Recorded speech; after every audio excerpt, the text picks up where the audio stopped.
Welcome to the eStrategy webcast for QR Codes 101, in which I will show you a bunch of examples of QR codes done right and a bunch of examples and a bunch of and case studies of QR codes done wrong. And I hope you come away with a much better understanding of the effective use of QR codes. I am David Erickson, your host, and let's start off with a history of quick response codes. QR in the QR codes obviously stands for quick response codes. They were created in 1994 by DensoWave, which is a subsidiary of Toyota, and they're created to track vehicle parts. DensoWave does not, it owns the patent, but it does not enforce the patent. So for all intents and purposes, QR codes are open source technology that you're free to use. So there's no license. There's no license required to use the technology. In order to use QR codes, you have to use a QR code scanner. Here's a couple of examples. ScanLife is the QR code scanner that I use, but ShopSavvy is another popular one.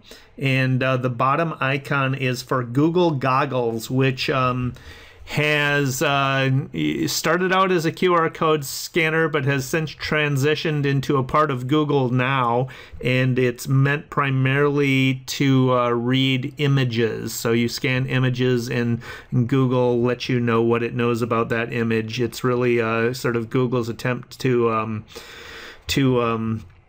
create an algorithm for understanding images. And QR codes, I believe, are a transitional technology. This is an image of Google Glass, which was recently released in developmental version in alpha. So people pay $1,500 to get a pair of Google glasses and test them out and be beta or alpha testers for them. So they're very early in the mental stage, but they are going to be a consumer product. And Google Glass is augmented reality for all intents and purposes. There's a video camera attached to that. You can see information overlaid on the screen that hovers above the eye.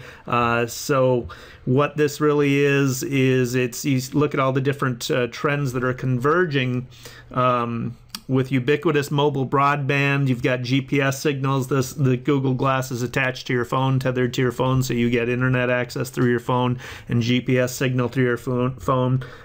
Voice technology activated, so and with gesture controls. So there's effortless input. This is a move towards more and more. We're moving towards natural computing, motion capture, image recognition, audio recognition, gestures. All those things are pointing towards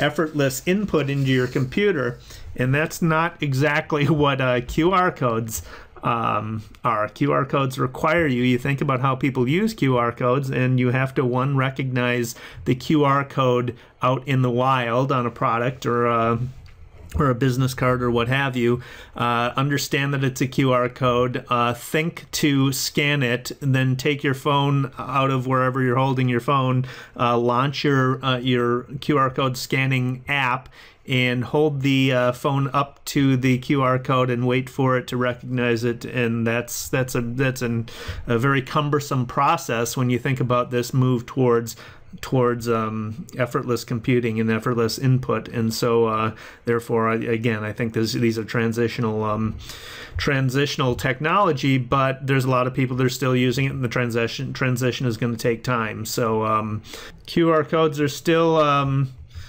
fine to use. It's just that they will eventually be replaced, I believe, by augmented reality. So anyway, what are QR codes good for?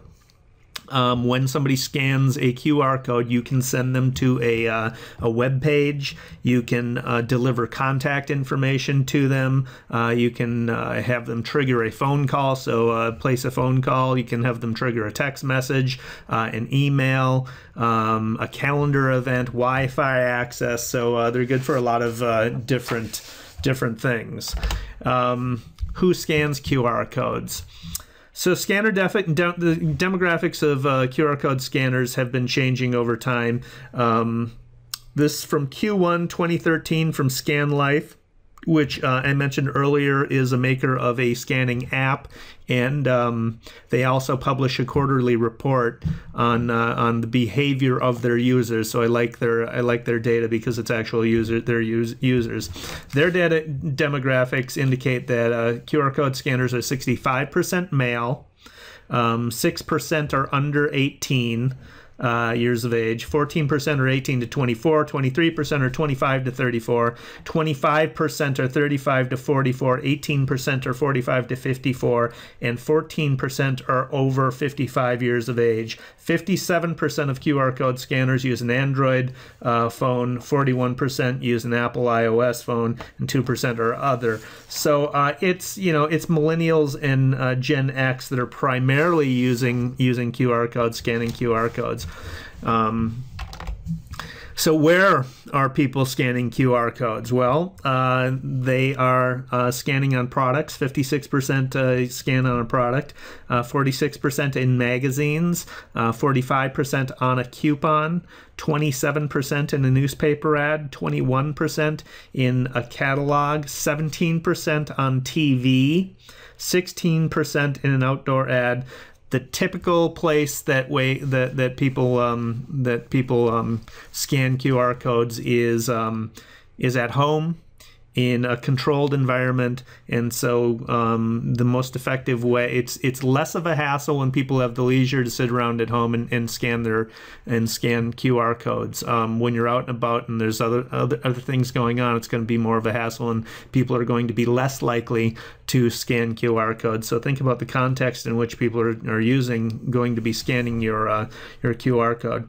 And again, scanning day parting is 60% of people scanned from the home, and that's according to an April 2012 ComScore mobile lens survey. So, think about the context. I'm going to emphasize throughout this webcast, emphasize context when thinking of using QR codes. Put yourself in the heads of the people who are going to be using them. So why do people scan QR codes? 53% scan to get a coupon, a discount, or a deal. So here we can see a Hormel offer with a QR code. This is from a Sunday insert with a traditional coupon, and also you got a QR code for grilling ideas and more. 52% scan QR codes to get more information, 33% to enter a sweepstakes, 26% sign up for more information, 24% to watch a video. Again, that should be you thinking about the context of that. If people will have the broadband capability of watching the video effortlessly at home, they're more likely to have the Wi-Fi access in their phone connected to that Wi-Fi access to watch the video than they would when they're out and about. 23% scan QR codes to make a purchase, and 23% scan them to interact with social media. So how popular are QR codes?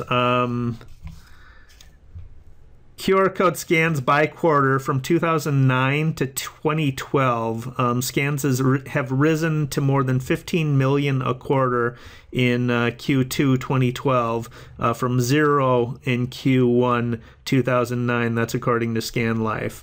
In Q2 2011, ScanLife app users scanned QR codes at the rate of 24 scans per second.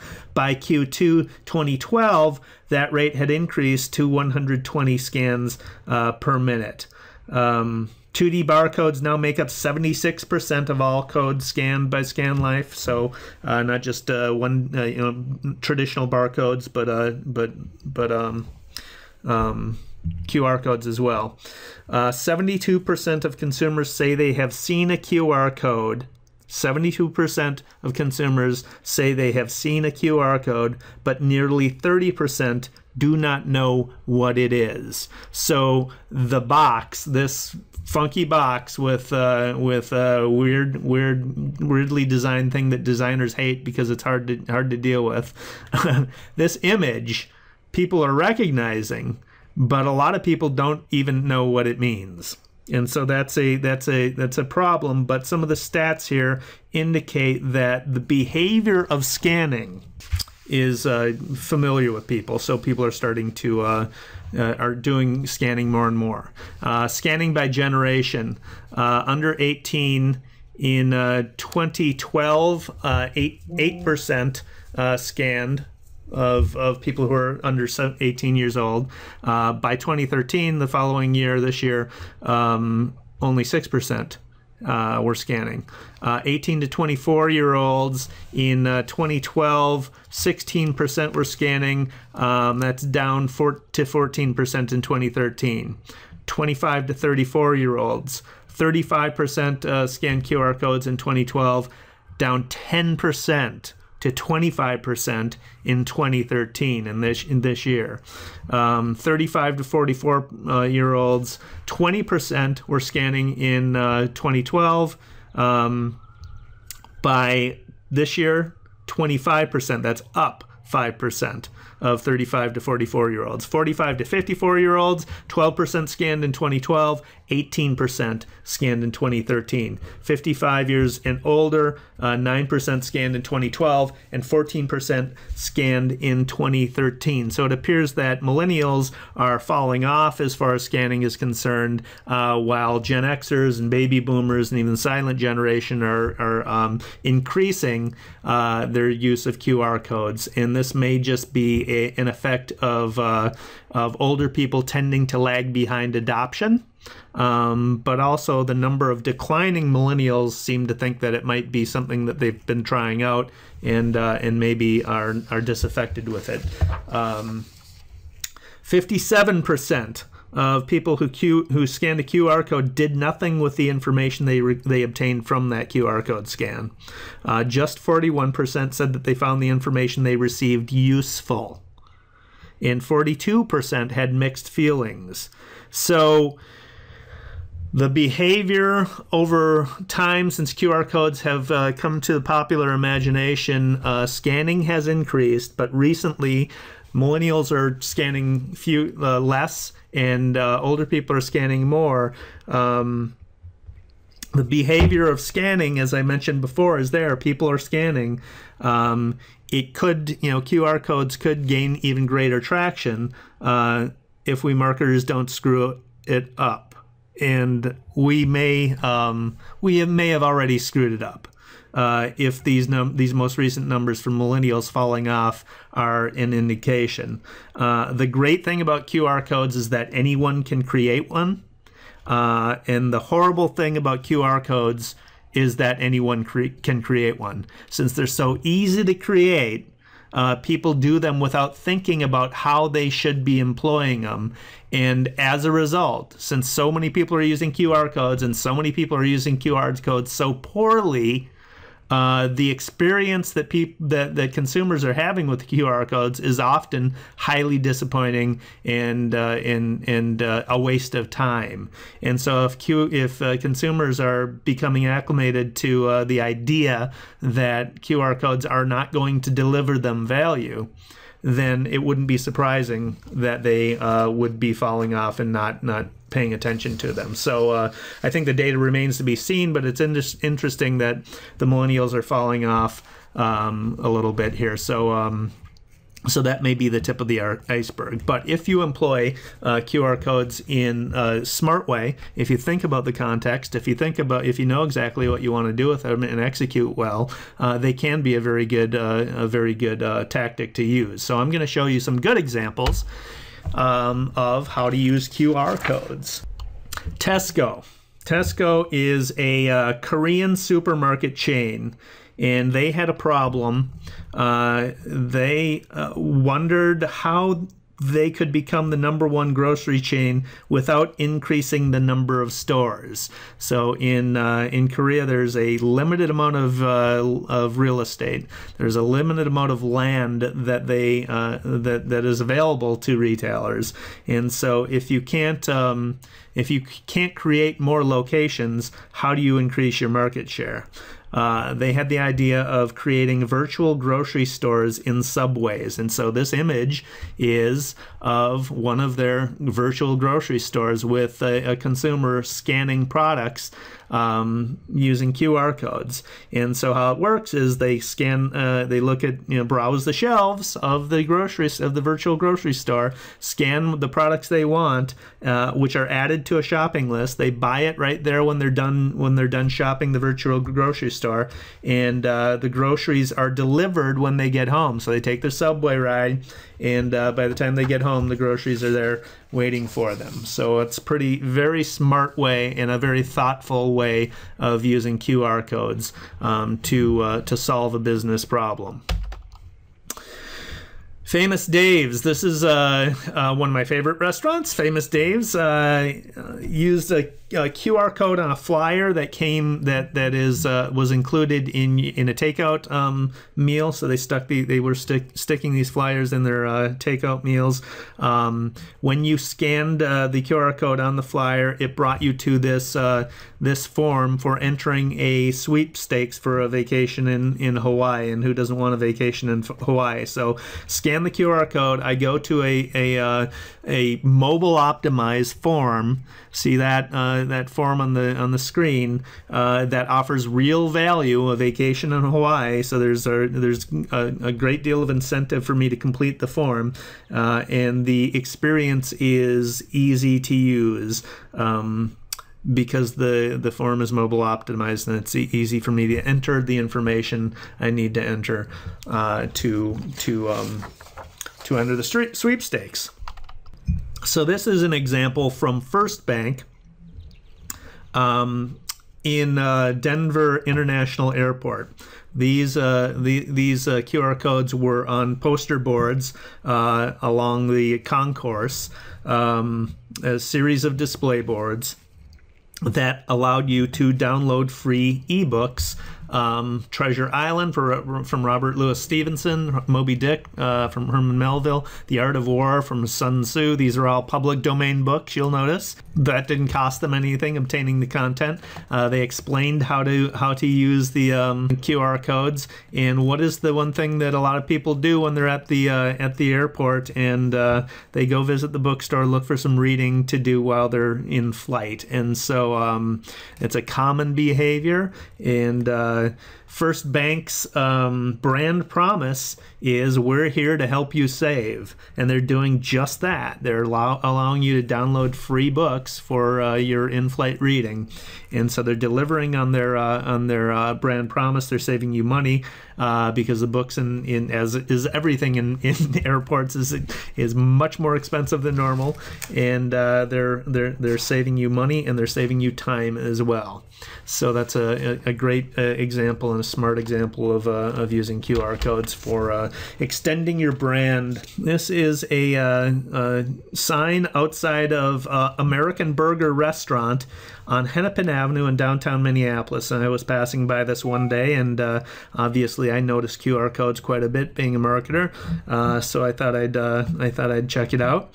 And I think this is smart use. It captures foot traffic. When you scan the QR code, you get free appetizers, discounts for drinks, exclusive happy hours. So they're promising you some value, and it's right outside the door of the restaurant itself. So you're right there, and it's a way of capturing foot traffic and drawing some additional potential customers in that may not have otherwise visited the restaurant. So good customer acquisition strategy.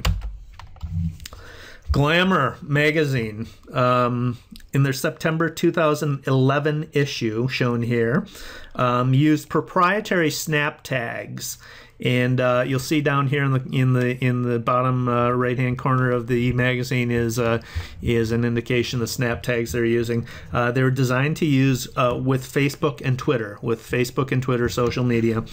Readers had to download an app to use it. They had to install the app. They had to scan, and then they had to like the page, or follow the Facebook or Twitter account that scan brought them to. So that was the process.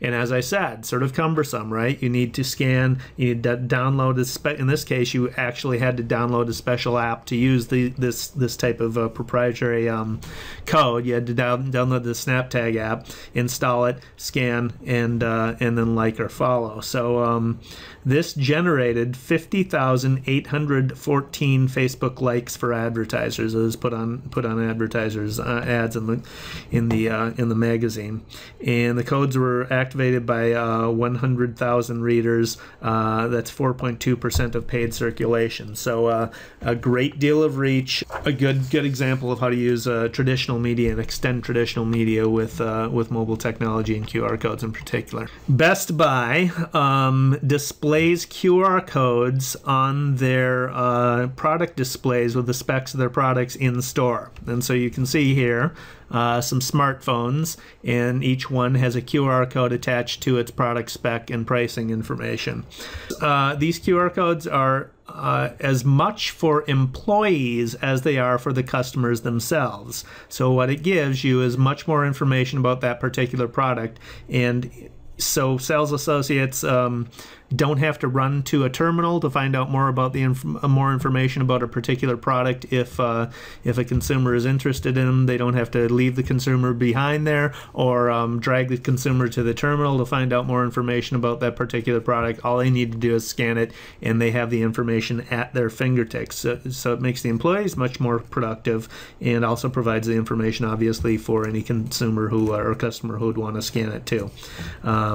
So you can and then you can match scan data to sales data as well. You can do some metrics on the number of scans versus in-store sales, and see gain some insight from those metrics as well. Another great example of QR codes, QR code use from Best Buy, and this is an employee satisfaction survey in the Best Buy headquarters lunchroom, and table tents in the employee lunchroom, and a simple "How are you feeling today?" question with a QR code with a thumbs up and a QR code with a thumbs down. And so you can get a quick and dirty barometer of the employee's moods based on QR code survey scanning.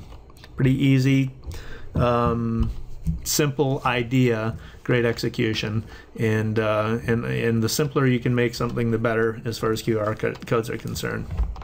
And so once an employee scans it, if they scan the "How are you doing?" and scan they're doing great, then it brings you to this mobile landing page, and it's a simple yes/no vote, as I said. So they can track the landing page page views and calculate that stuff in their website analytics. This is a woman scanning a plant for more information. Now, if you're like me and you buy plants and they tend to die because you kill them because you're so awful, you're a brown thumb, and you don't feed them and you don't do the things you need to do to keep them alive, then additional information on how you're supposed to care for them is appreciated.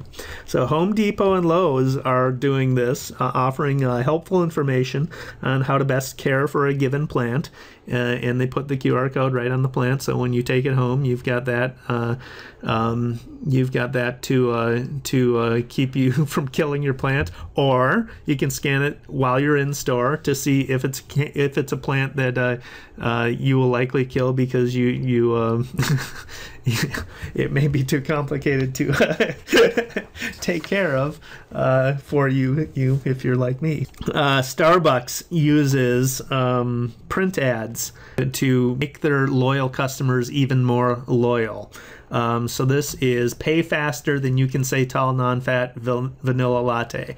This is a poster urging people to use the QR code to download the mobile payment app. And I have a friend who is a fiercely loyal Starbucks customer who uses the mobile payment app. And the less friction you have in a transaction, the more likely people are to spend. so you make it a lot easier for people to spend. People are going to spend more, and paying faster and getting your coffee faster for Starbucks customers is a perk, and so they will tend to spend a lot more.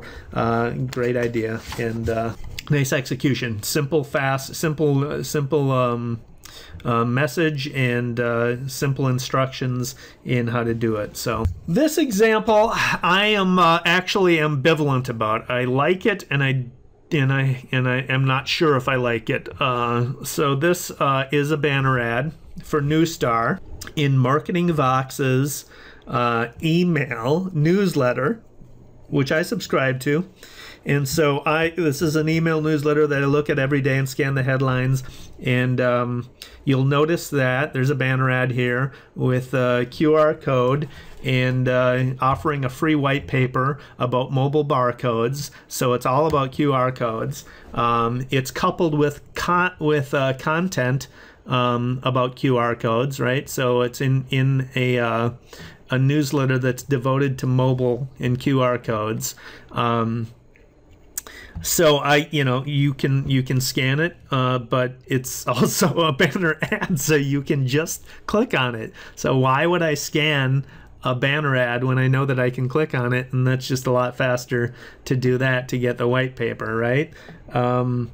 But given that it's a marketing email newsletter, that the topic of which is mobile and QR codes, the audience who is looking at is highly likely to be curious enough to scan the QR code and knowledgeable enough to know what it is and all that stuff. So the barrier to entry in this case is very low because the audience is so targeted. But again, all I need to do is click. But when you do scan it, and I did because I'm a marketing geek and I want to know what happens, you are taken to a mobile optimized website with a mobile landing page, and white paper is one of several options. So solutions video, packages and info, webinar, white paper, contact us, connect with us on Twitter. I guess if I were nitpicking, I would put white paper at the top, or make this a direct link to the white paper section, since that's what the banner ad was promising. But still, I mean, there's not a lot to complain about this. This is mobile optimized. There are very few options. It's going to be easy to use on the phone because it's a mobile website. And then here is the a picture of the perfect type of form you should have on a mobile device, stacked so that the labels for the forms are on top of each other, so the eye doesn't have to dart back and forth. It just goes, takes it all in one glance. You don't have to scroll sideways on your phone. It's designed for the phone. I would question whether you need all of the information required, but that's their druthers.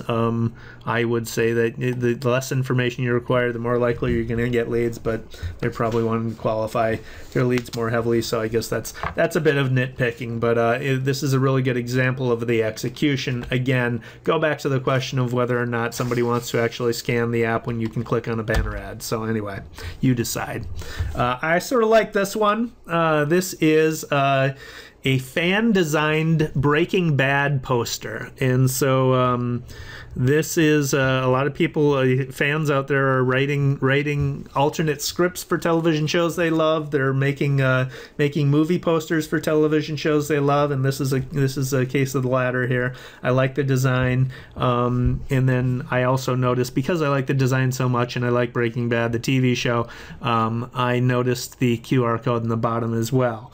And so this QR code, when you scan it, takes you to the graphic designer's blog, where he sells posters that he does, and he has the contact information for his graphic design services. So it's a good advertisement for his services. You never know where these images are going to end up, so putting the QR code on an image is a good idea, and it's delivering him potential clients. So a good idea there.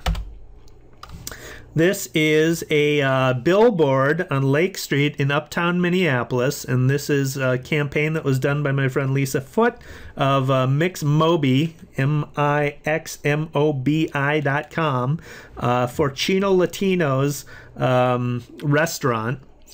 And normally I would say putting a QR code on a billboard is really stupid idea.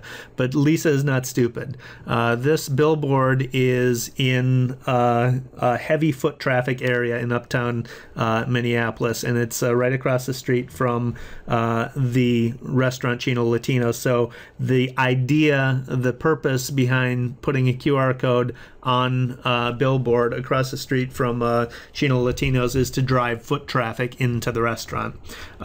This was for a campaign to introduce a new chef at Chino Latino's.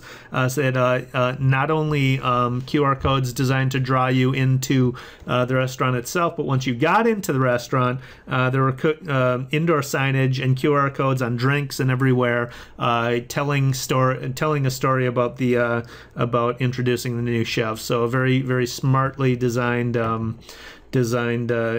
code campaign there.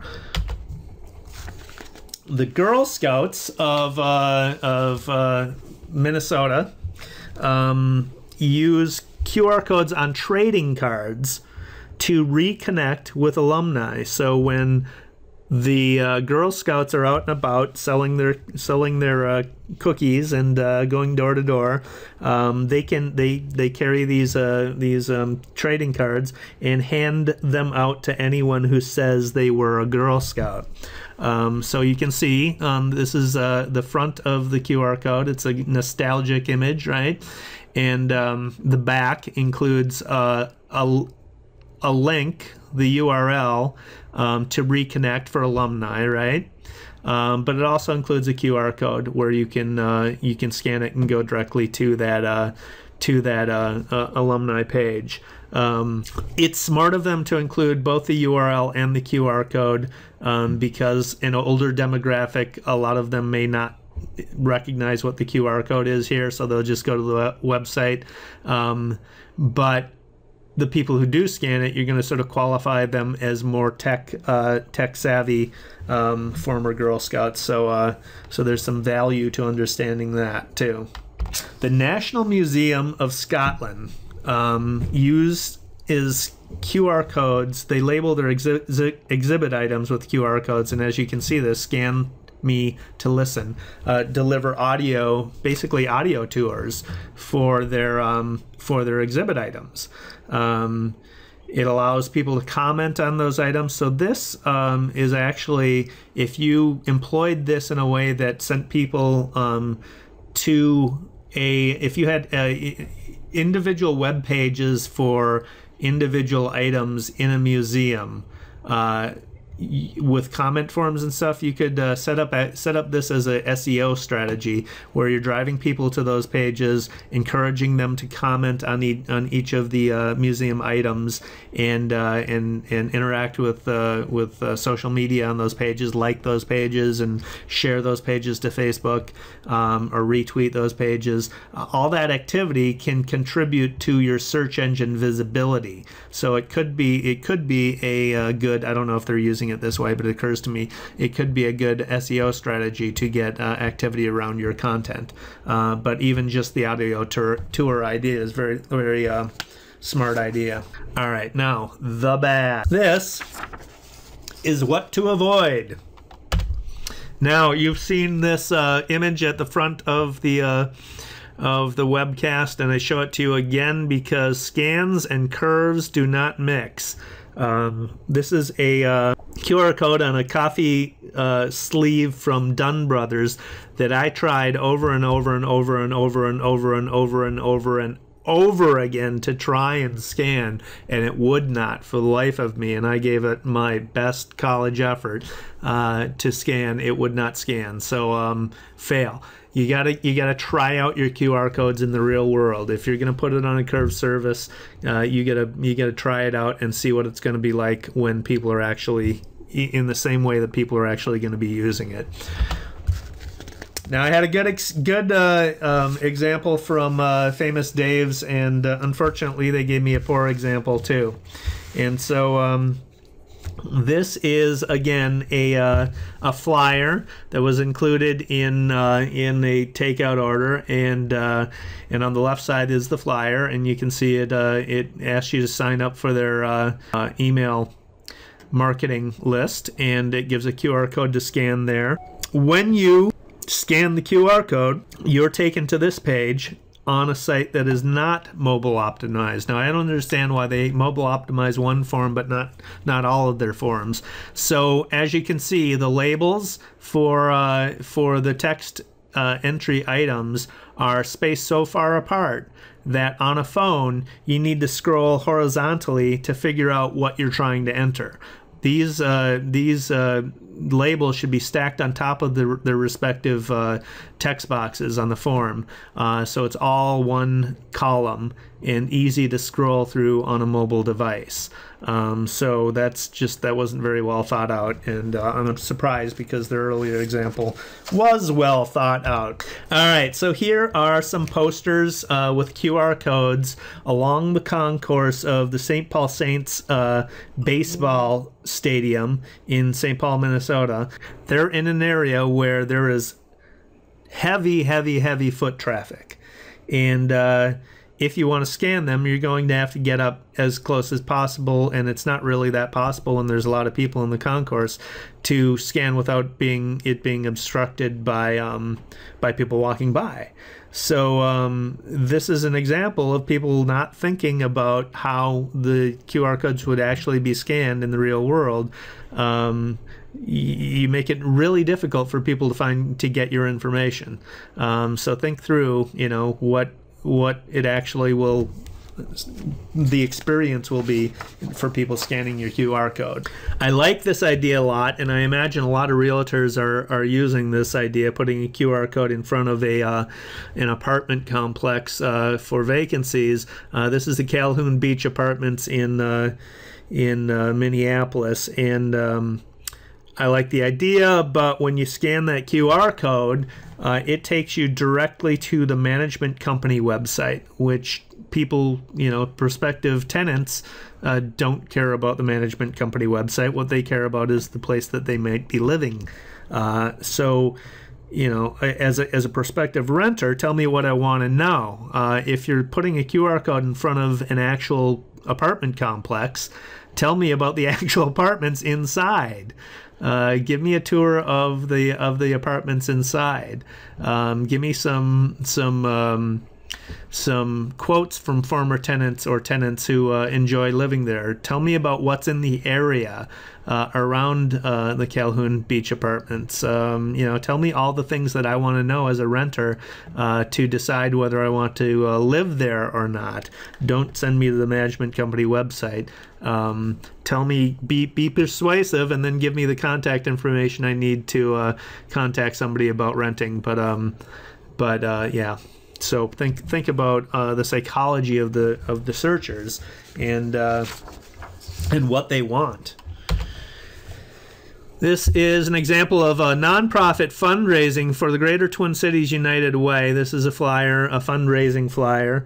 It says, it does say, learn how to live united at United Way Twin Cities.org. So it does give a website for you to go to.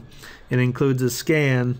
Can we count on you to give, to advocate, to volunteer, to live united? They want you to participate, and among them is the first among them is give, right? Is to donate. So they're setting expectations about what they want out of this flyer, right? But when you scan, I'm going to the front page of UnitedWayTwinCities.org. You're making me work harder to do the things you want me to do. Why not take me directly to a fundraising form if that's what you want me to do? Presumably you're persuading me with your print brochure. Persuade me enough with the print brochure, and then give me the opportunity to react to that persuasion by donating or volunteering or whatever it is directly. So don't make me work for it. Send me directly to the place that I can either donate or a volunteer for them, whatever it is you want me to do. But don't make me work for it. People don't have any patience on their mobile devices. People don't have any patience, period. They have even less patience on their mobile devices. So if you're making people work on their mobile device, you're creating obstacles you need not create.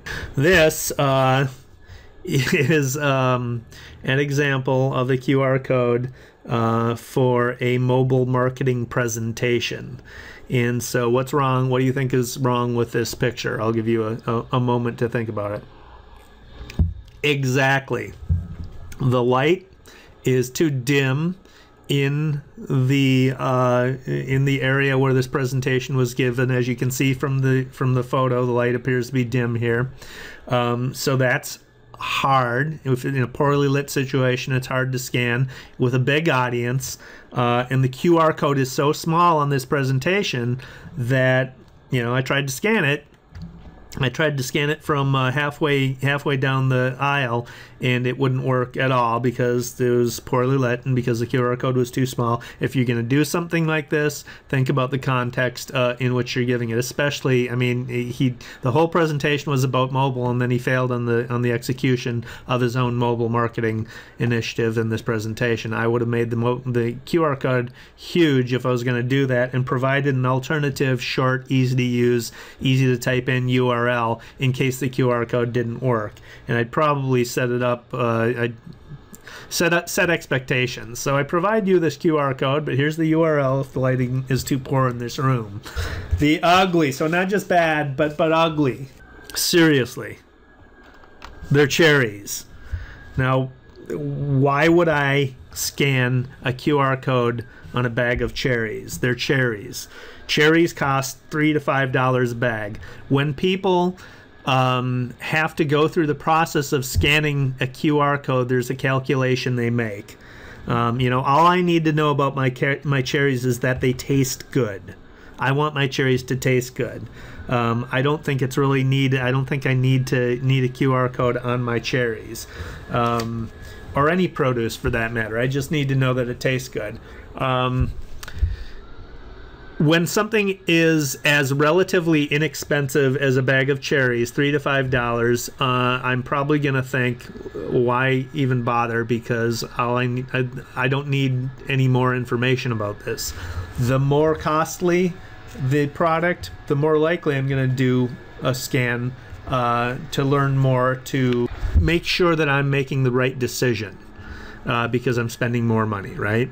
But this is a bag of cherries. It's $3 to $5. I don't care. I don't need to scan a QR code on a bag of cherries. They're cherries. Yes, the bathrooms are dumb places for smartphones. Below this poster, you can see the QR code on this poster. This is a poster in a bathroom above a urinal.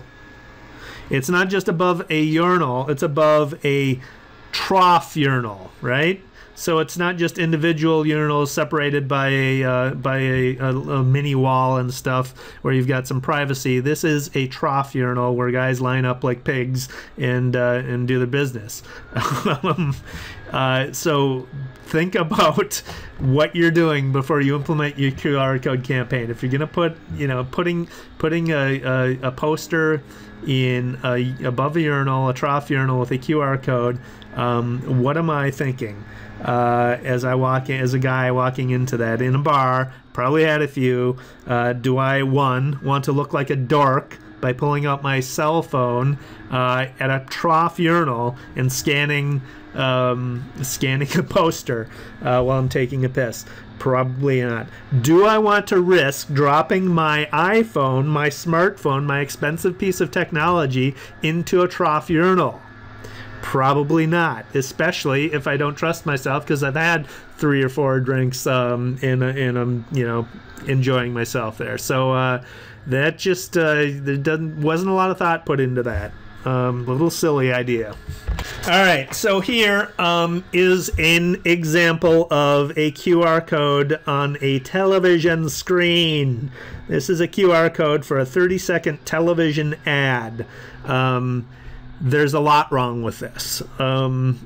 There's uncertain lighting conditions for one. So we've talked about the presentation and the poor lighting causing it, making it tough or impossible to scan the QR code on the presentation. But people, you don't know what the lighting conditions are going to be inside of somebody's living room. A lot of people have home theaters, and they turn down the lights to watch it like a movie, and so that's going to be tough to deal with those conditions and scan a QR code. Plus, more importantly, this is a 30-second ad. So think of what happens when this ad runs. If you're paying attention to the ad at all, you have to notice that there's a QR code on the ad. The QR code appears halfway through, right? So that's 15 seconds. I've noticed the ad. Then I have to notice 15 seconds into it, I have to notice that there's a QR code. And I have to then be interested enough in the ad to think about scanning the QR code. I have to find my phone, which may not be in my hand. I have to find my phone. I have to fire up my QR code scanning app. I have to wait for the app to load, and then I have to point it at the commercial and scan it. And assuming the lighting conditions are good enough for me to scan it, the commercial is probably over in that time. So it's not likely that somebody's going to be able to go through all of that and successfully scan the QR code on a television screen in a 30-second spot. I would be surprised if they got many scans out of that. And continuing to pick on Medica for a while, those were Medica TV ads. Here's another poor example of the execution of a QR code. So this is a QR code in downtown Minneapolis on a sidewalk, as you can see, next to a light rail station. That is one of the most popular one of the most heavily trafficked light rail stations in downtown, and as a result, there's a lot of foot traffic. But, surprise, surprise, surprise, people walk on sidewalks. If there's a lot of foot traffic and people are walking on sidewalks, and therefore, your QR code is on the sidewalk, people are walking on top of your sidewalk, and it's not likely that you're going to be able to execute a successful scan when people are walking on the thing that you need to scan. It seems obvious to me. But apparently it's not obvious to everyone. So poorly thought out execution here. I sort of like this idea, but the execution fails, and this is an example of you're not testing out your own idea. So this is the QR code for recruiting on the door of a Edina Realty title company. So they're trying to get some foot traffic, passerby foot traffic for recruiting, get people to scan who are interested in a job with Edina Realty title. The only problem with this is that the transparent background of the window makes it impossible to scan. You need a solid background for this scan to execute. So putting a transparent background will render the QR code useless. So there you go. Don't put your QR codes on transparent backgrounds. Lesson learned. And another example of not testing out your QR code before actually launching your campaign. This is an example of a QR code for Bell Harbor's shops. This is in the New York Times Style magazine supplement. It's a 2-page full-color ad, right, for Ball Harbor shops, and they want you to download their app. It's an ad for them to download their app, but when you actually scan the QR code, you get a web page not available error message on your phone. So that's a big, expensive 2-color 2-page full color ad in New York Times style magazine supplement, expensive ad placement, and you've executed poorly because the URL was missing a W. So you need to try out your stuff before you actually scan your own QR codes before you place the ad with the QR code that sends it to a broken website. Yeah, so try it out. Make sure that you test your QR codes in the real world.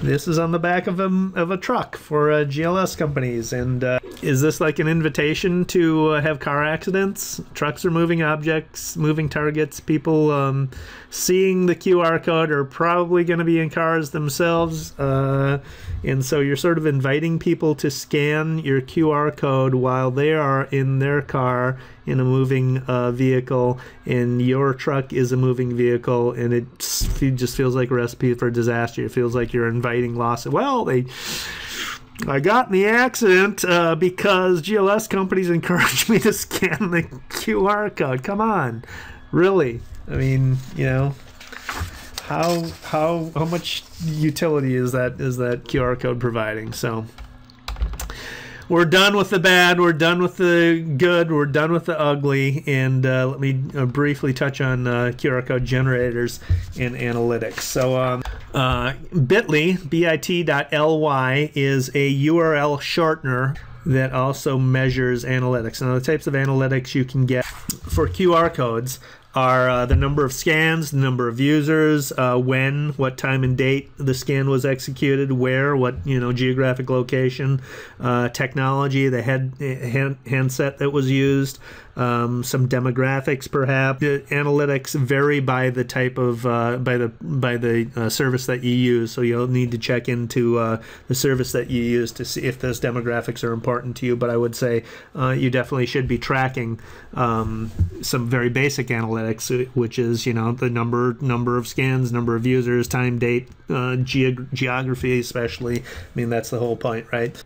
Bit.ly is a URL shortener that provides some basic analytics. It provides some social sharing, and it creates a QR code for each URL you shorten.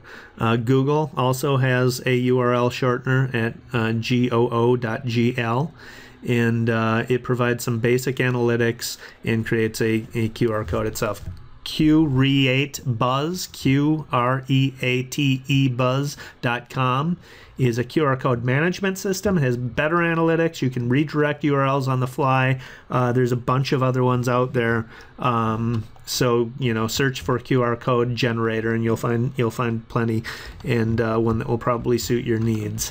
These are an example of the analytics that Bit.ly creates. So you can see the Bit.ly QR code analytics.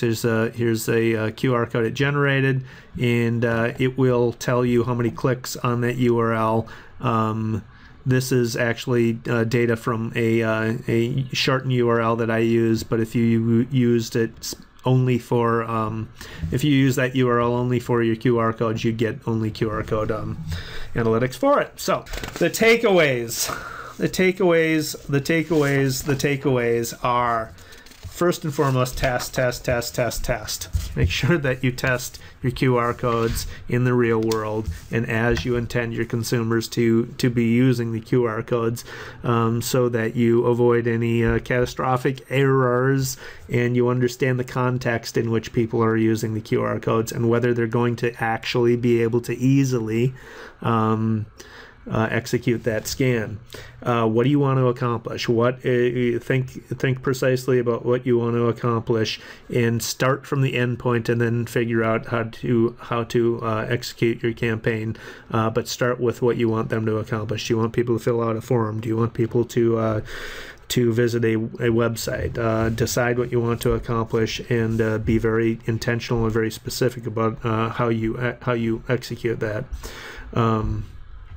Consider the context, as I said before. Think about how and where people will be using your QR code, scanning your QR code, and try and put your psychology hat on, put yourself into the head of your consumers, and consider what calculations they're going to be making. If it's a bag of cherries, most consumers are not going to want to do the hassle of scanning your QR code on a bag of cherries. But if it's for a smartphone that costs $600, they're probably gonna be more likely to scan the QR code to get more information, because $600 is a lot of money, and they want to make sure that they're spending their money wisely. So context matters. Consider the calculations. The content matters. So what you send me to needs to provide me value. Consider what is valuable for the target audience you're going for, and deliver them value. The path of least resistance. Make it as easy as possible for people to recognize your QR code, and act on it, and scan it, and complete the act you want them to do after they've scanned that QR code. I can't emphasize it enough. I'm going to emphasize it again. Test, test, test, test, test. Test in the real world to make sure that it actually works as you intended, and then make sure that you've got some analytics, measure your campaigns, and based on what you want to accomplish, gain some insight from your campaigns, and you may be able to use that insight in additional campaigns in future campaigns. So QR codes, though I think are on their way out, they still have some life left to them, and are fine, and a good tactic to use depending on what you want to do. Just be very thoughtful about it, and make sure you consider all of those things that we listed as the takeaways. So, again, my name is David Erickson. I'm the publisher of the eStrategy Internet Marketing blog at e-strategyblog.com. You can reach me there. My email address is david@e-strategy.com. I am on Twitter at @derickson. The telephone number you can reach me at is 651-400-0066. You can also follow me on Facebook at facebook.com/eStrategycom, on YouTube at youtube.com/eStrategy, and I have another blog where I track trends and statistics for marketing, and you can get all those at trends.e-strategyblog.com. This has been a webcast of eStrategy. Again, my name is David Erickson. Subscribe to this YouTube channel, and thank you for watching.